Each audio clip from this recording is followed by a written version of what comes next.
జయశంకర్ భూపాలపల్లి జిల్లా కేంద్రంలో గిరిజన బాలికల ఆశ్రమ పాఠశాల హాస్టల్ను జిల్లా కలెక్టర్ రాహుల్ శర్మ ఆకస్మిక తనిఖీ చేశారు.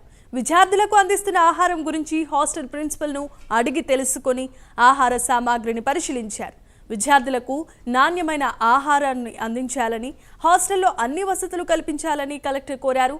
గత కొన్ని రోజులుగా రాష్ట్ర వ్యాప్తంగా కొన్ని హాస్టల్స్లో ఫుడ్ పాయిజన్తో విద్యార్థులు తీవ్రమైన ఇబ్బందులను ఎదుర్కొంటున్నారని కలెక్టర్ అంటున్నారు.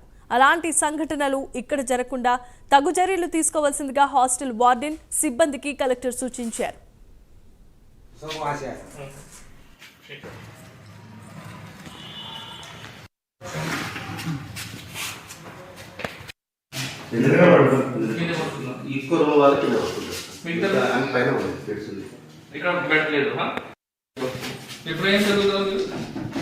Electric current